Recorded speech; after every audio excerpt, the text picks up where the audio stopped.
Astrônomos estimam que o diâmetro do universo observável passa de 90 bilhões de anos-luz. Isso é mais do que 800 bilhões de trilhões de quilômetros de uma ponta do cosmos à outra.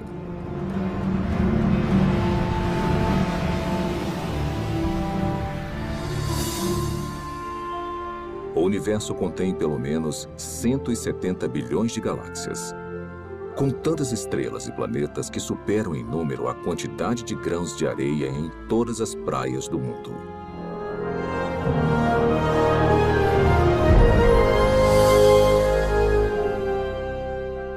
Dentro deste oceano cósmico, uma esfera de água e rochas é lar para mais de 8 milhões de espécies de organismos vivos.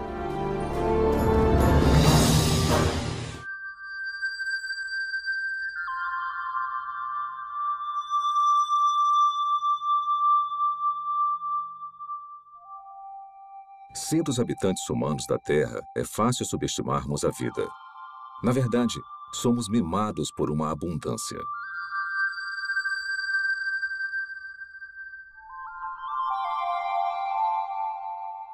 O nosso clima e a nossa geografia suportam uma biosfera que pode ser única no universo. E basicamente não há lugares muito quentes, muito frios ou muito isolados para os organismos vivos prosperarem.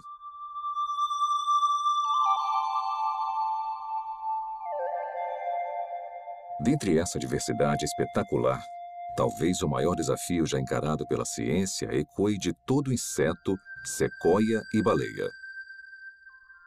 Como a vida se originou a partir de apenas matéria e energia? Agora, tenta resolver o problema.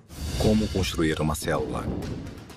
Toda a vida que já existiu na Terra é composta de células.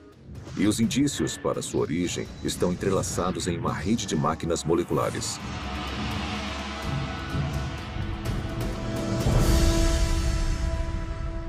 Dentro de uma célula eucarótica moderna, mecanismos biológicos complexos fazem o seu trabalho enquanto estão suspensos em líquido. Não há vida nessas máquinas, mas juntas elas permitem crescimento, movimento, metabolismo e reprodução, as funções vitais da vida.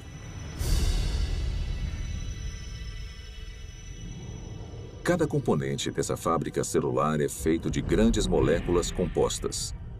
E as mais numerosas são as proteínas. Com funções modernas, as proteínas foram projetadas para desenrolar e copiar informação genética em uma cadeia de DNA. Desencadear reações químicas com formatos encaixáveis. Controlar a passagem de eletrólitos e nutrientes pela membrana celular. Tipo de proteína, cinesina. E carregar recipientes cheios de carga por andaimes, também feitos de proteína, que se montam sozinhos e vão até os lugares necessários da célula.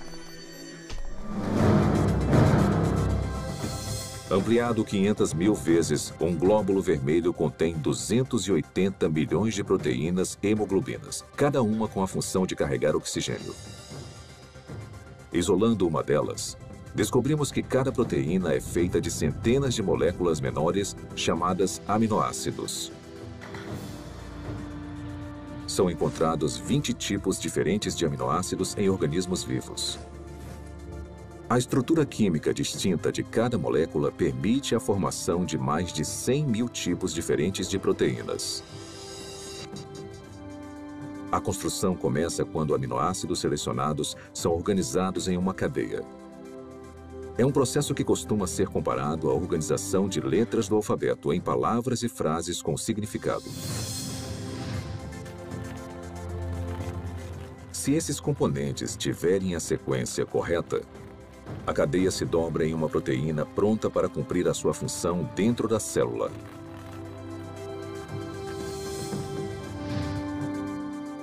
Mas se os aminoácidos forem arranjados na ordem errada, a cadeia não vai se dobrar e eventualmente será destruída.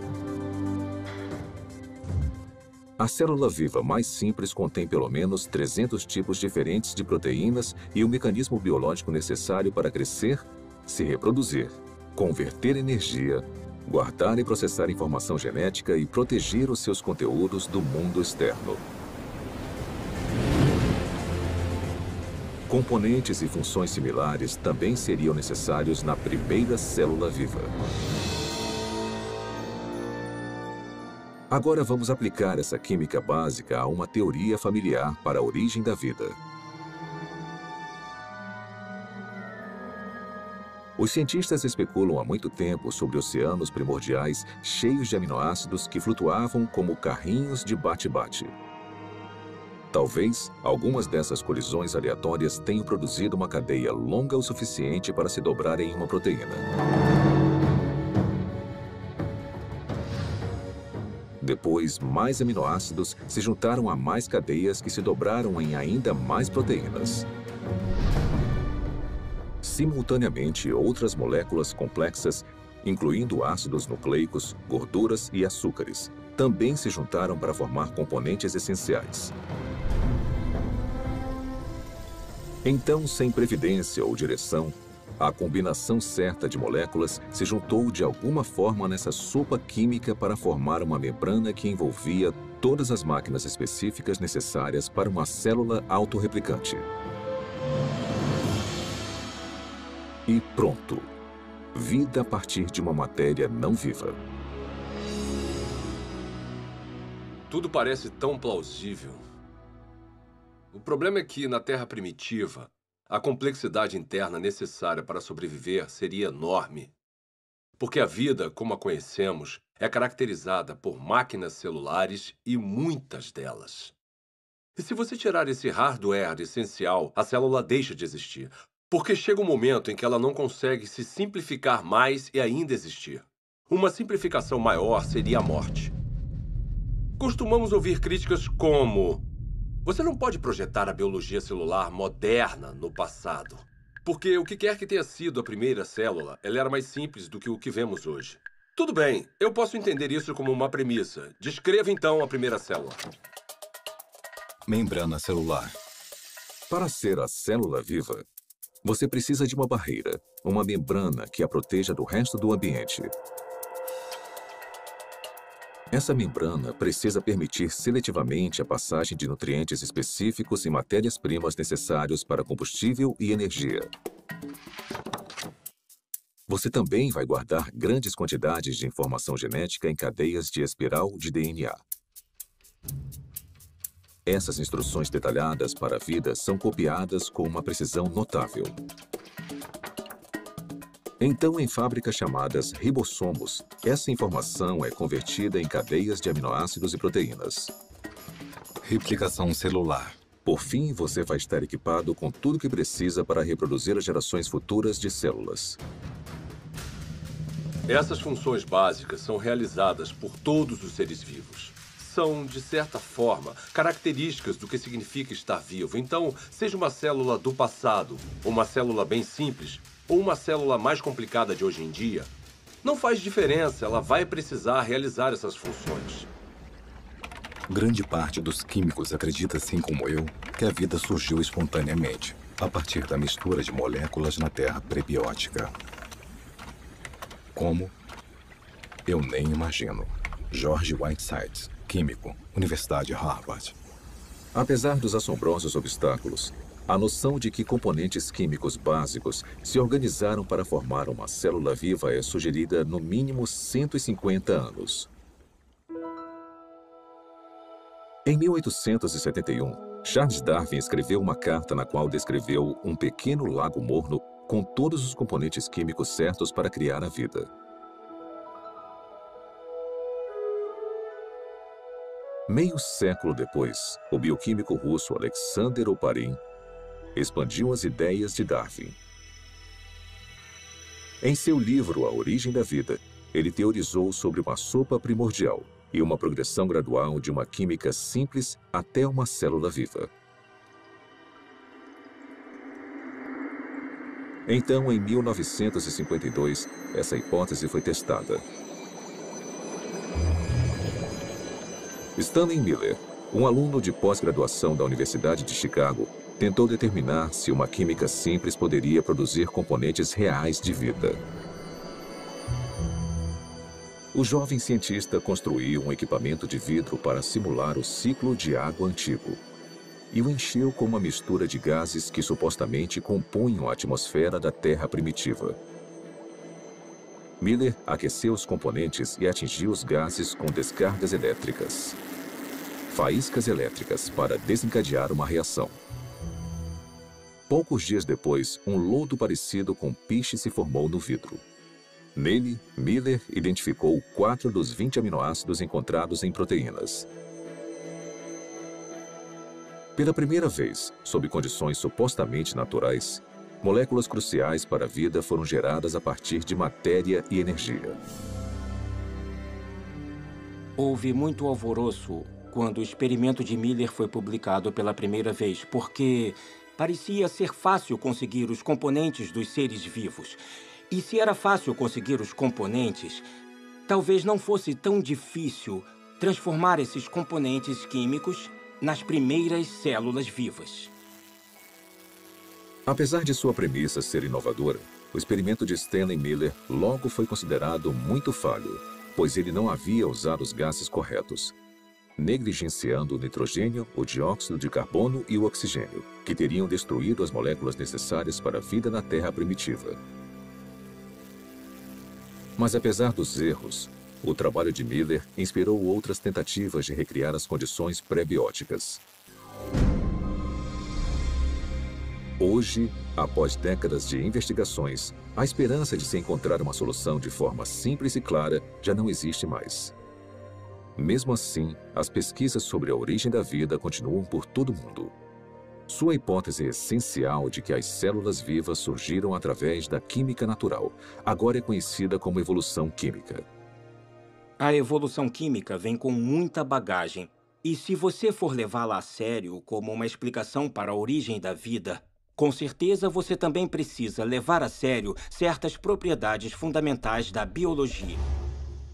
As moléculas envolvidas na vida não têm inteligência, não têm previdência. Elas não têm como saber o que precisam fazer depois para então conseguirem se transformar em química orgânica.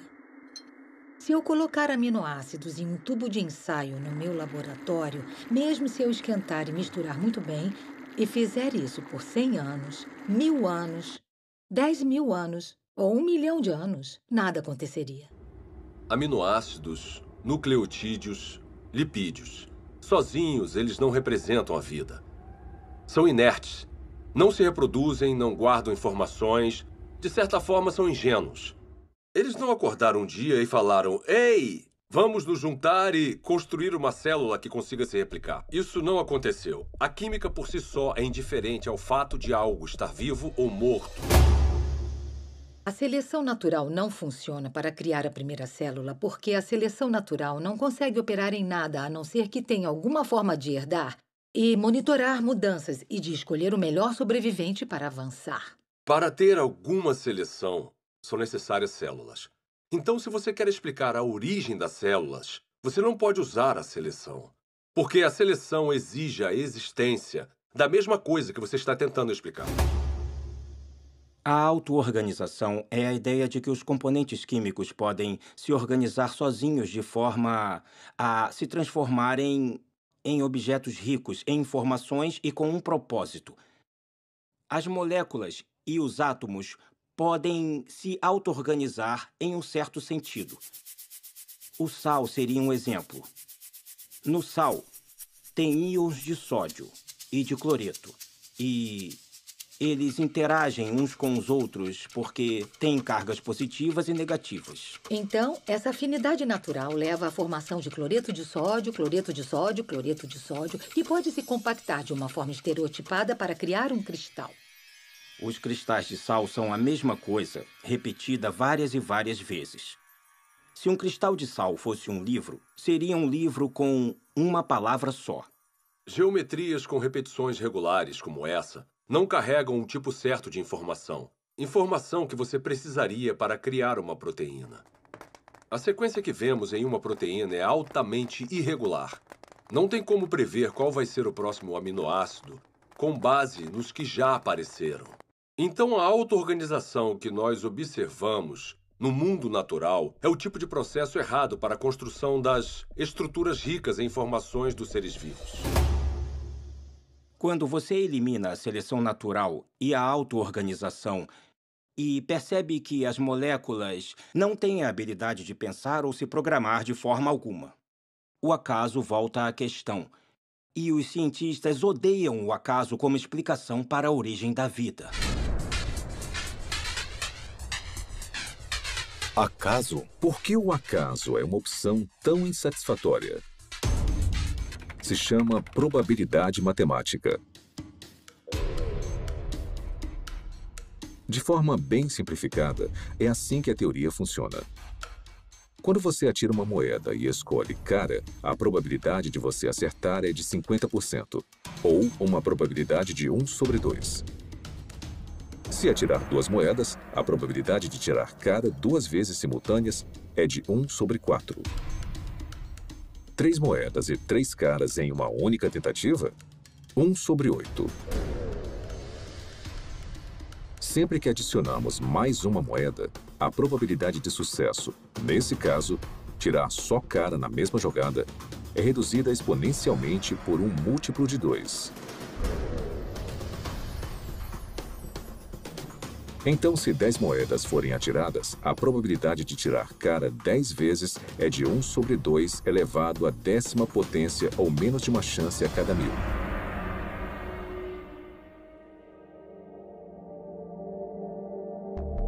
Por exemplo, quais são as chances de uma única proteína se formar exclusivamente através das interações às cegas da química? O nosso alvo é uma molécula menor do que a média, composta de 150 aminoácidos alinhados para garantir uma cadeia dobrada.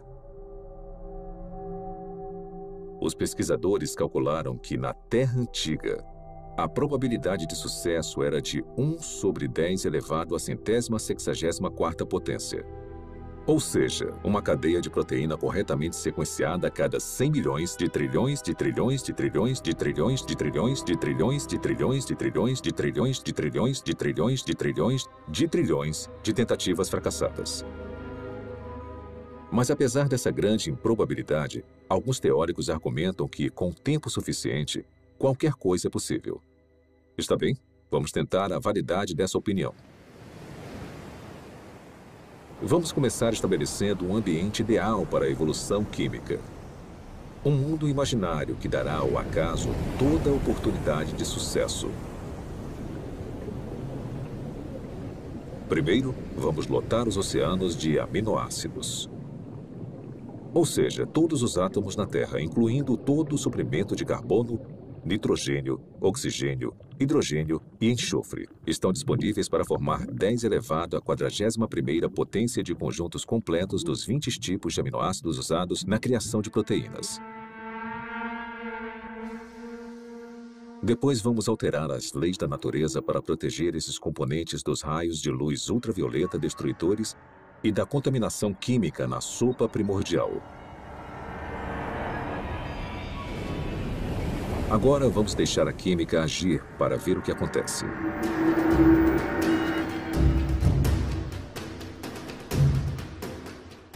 Os aminoácidos começam a se juntar furiosamente. No nosso experimento, uma cadeia inteira com 150 unidades se forma sozinha em apenas 1 segundo. Como os 20 tipos de aminoácidos estão disponíveis, na maioria dos lugares, há uma probabilidade de 5% ou de 1 sobre 20 da molécula correta se alinhar na cadeia. Se a sequência estiver incorreta, a cadeia é destruída imediatamente e se inicia um novo agrupamento. Por todo o planeta, 6 milhões de bilhões de trilhões de tentativas vão acontecer a cada minuto.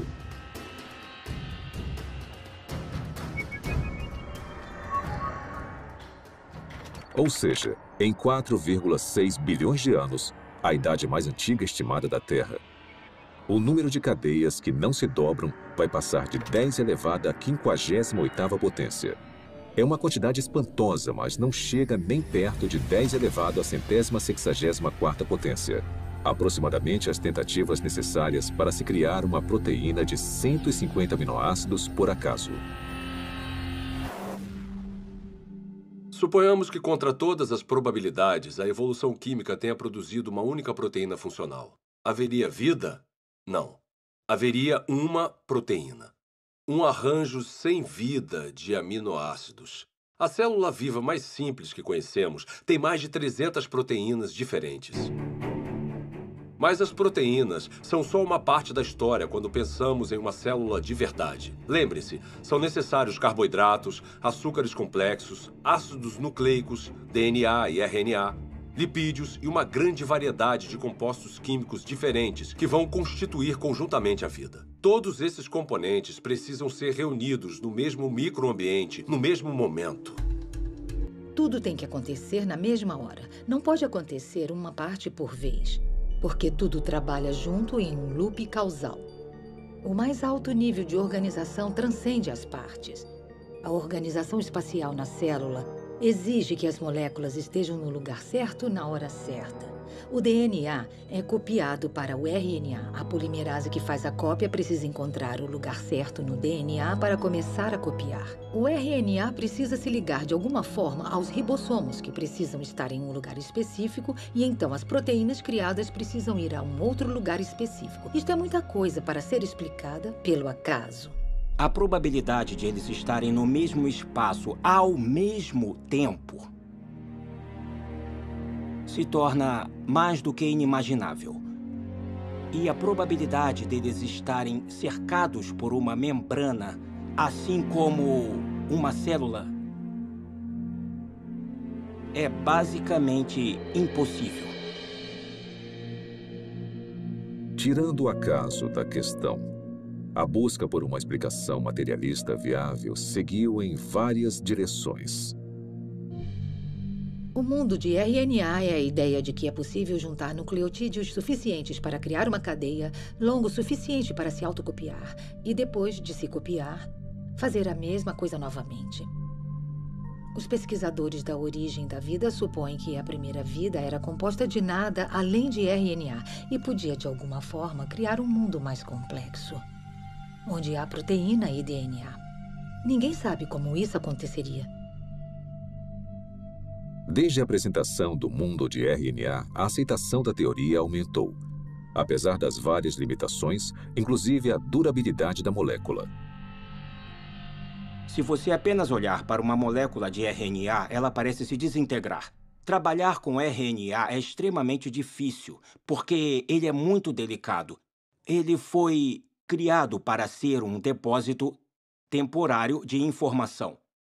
E, em consequência da sua delicadeza, é muito improvável que ele seja útil como algum tipo de ponto de partida para a existência da vida. Então, o RNA não pode preceder a primeira célula porque precisa estar dentro de um ambiente celular para ficar estável, para ser copiado e para ser útil. Hoje em dia, moléculas de RNA são criadas em condições de laboratório. Para muitos bioquímicos, essas cadeias sintéticas de ácidos nucleicos são pelo menos uma confirmação parcial de que a evolução química criou a vida na Terra primordial. Para criar RNA no laboratório, você precisa limpar as superfícies, limpar as pipetas, usar luvas especiais e deixá-lo coberto. E depois torcer para não haver contaminação, porque se houver, o RNA já era. Depois, você precisa resolver o problema do sequenciamento. Então, você precisa de cientistas trabalhando duro para sequenciar o RNA, tentar combinações diferentes e encontrar uma que possa se copiar. Depois, você precisa ter uma cadeia complicada de RNA que consiga funcionar como a herança e como a enzima no sistema. E as maiores mentes do mundo estão trabalhando nisso, mas ainda não conseguiram resolver o problema. Refletindo sobre a origem da vida e as implicações do RNA sintético, o químico Robert Shapiro observou: a falha nesse tipo de pesquisa não é a química. A falha é a lógica de que o controle experimental de um laboratório moderno estaria disponível na Terra primordial. Na verdade, as chances contra o RNA se formar sozinho são astronômicas.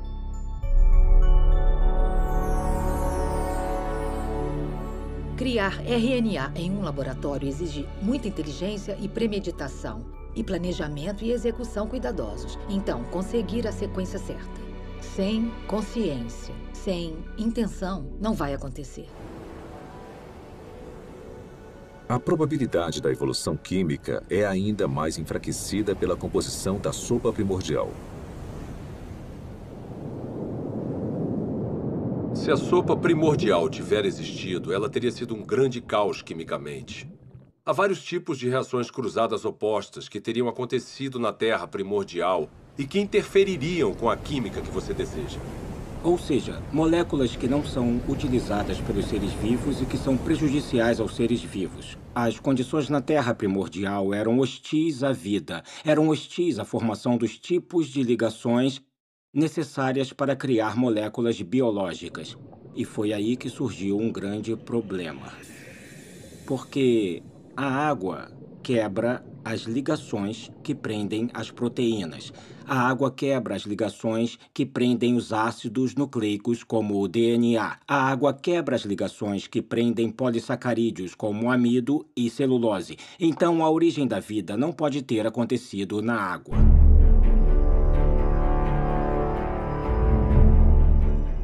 Encarando desafios intransponíveis na Terra, alguns cientistas expandiram as fronteiras de suas buscas. Em 1976, o biólogo vencedor do Prêmio Nobel, Francis Crick, propôs uma alternativa radical para a origem da vida. Crick sugeriu que o nosso planeta foi semeado com organismos microscópicos, que foram transportados de outra parte do universo, por uma civilização alienígena. Essa teoria é chamada de panspermia. 5 anos depois, o físico Fred Hoyle ofereceu uma versão modificada de panspermia, quando teorizou que as cadeias de DNA haviam sido criadas por uma inteligência de uma galáxia distante e se espalharam como sementes de dente de leão em um dia de ventania. Parte desse material genético chegou na Terra. Outra versão da teoria, popularizada pela Rocha de Marte, um meteorito descoberto na Antártida, afirma que micróbios evoluíram em outro lugar da galáxia e vieram até a Terra, em cometas e asteroides. De alguma forma, podemos falar que a panspermia é um abandono da ciência, porque ela coloca o problema além da examinação. Se eu não consigo explicar a vida no planeta Terra, porque, digamos, a atmosfera necessária é geologicamente implausível ou porque eu não consigo a quantidade suficiente de moléculas biologicamente relevantes, esses problemas vão existir em qualquer outro planeta onde postularmos que a vida se originou. Não podemos apagar esses problemas mudando de lugar para outra parte da galáxia. Resumindo, a panspermia não resolve o problema da origem da vida, só o joga para outro local.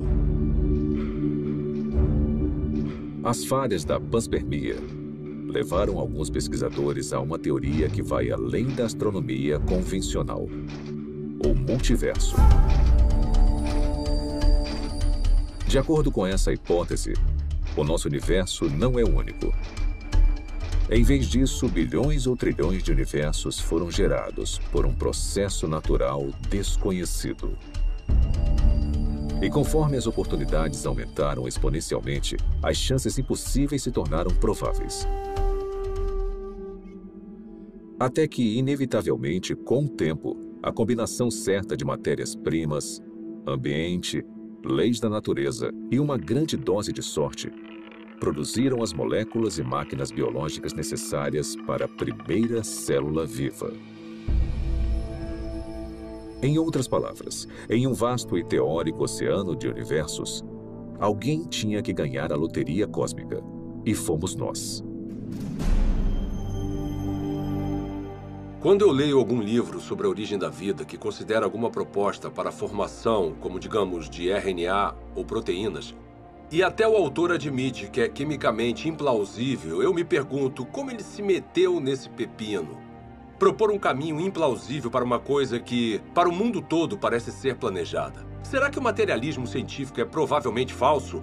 Ele se meteu nisso porque uma filosofia disse a ele. É a única resposta aceitável.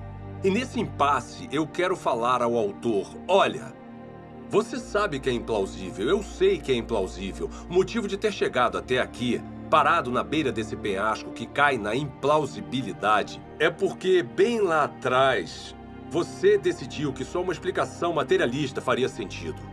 Quantas explicações diferentes e fracassadas dentro da caixa materialista nós precisamos ter antes de decidir que talvez precisemos sair agora dessa caixa. Talvez precisemos de outro tipo de explicação. Ou será que a vida só é explicável como sendo a criação especial de Deus? Nos últimos 30 anos, tecnologias espetaculares permitiram que os pesquisadores descobrissem e visualizassem a rede complexa de máquinas biológicas que trabalham dentro de cada célula viva. Esse conhecimento inspirou o desenvolvimento de um caso científico, convincente para o design inteligente e para a origem da primeira vida. É um caso baseado puramente em provas, lógica e razão. O DNA tem uma estrutura ideal para carregar informação. Nos A's, C's, T's e G's, as bases da dupla hélice do DNA, há o potencial para armazenar uma grande quantidade de informação. Na verdade, não há nenhuma entidade no universo conhecido que armazene e processe mais informação de forma mais eficiente do que a molécula de DNA. Um conjunto completo do DNA humano tem 3 bilhões de caracteres individuais. Análises das regiões codificadoras da molécula de DNA mostram que seus caracteres químicos têm um arranjo específico que lhes permite transmitir instruções ou informações detalhadas, como letras em uma frase com significado ou dígitos binários em um código de computador. Bill Gates disse que o DNA é como um programa de computador, mas muito mais complexo do que os que nós conseguimos criar. Se você pensar sobre isso, mesmo que por um minuto, é uma observação altamente sugestiva, porque nós sabemos que o Bill Gates não usa vento, erosão ou um gerador de números aleatórios para criar um software. Na verdade, ele usa engenheiros inteligentes. Na natureza, nossos processos celulares, a gente constrói proteínas com mais de 100 mil de unidades de massa, assim, são gigantes, em poucos segundos. E se a gente tenta fazer isso num laboratório, né, talvez milhares de anos, talvez. Então, como a natureza opera de forma perfeita, rápida, precisa, né? Isso fascina demais, né? A química na natureza ela é muito perfeita. Observando o mundo natural, desde o microcosmo ao macrocosmo, nós encontramos coisas maravilhosas, estruturas, máquinas, mostrando realmente planejamento e desígnio, né? No sentido das maiores dimensões. Então nós vamos ver o nosso planeta Terra, vamos ver a Terra inserida no Sistema Solar, vamos ver o Sistema Solar inserido na Via Láctea e vamos ver esta nossa galáxia, um conjunto de outras galáxias e assim vamos ver grupamentos de galáxias, vamos ver grupamentos de galáxias. Nós vemos um universo onde há organização. São coisas assim extraordinárias que fascinam também, mostram a existência de um grande planejador atrás de tudo isso.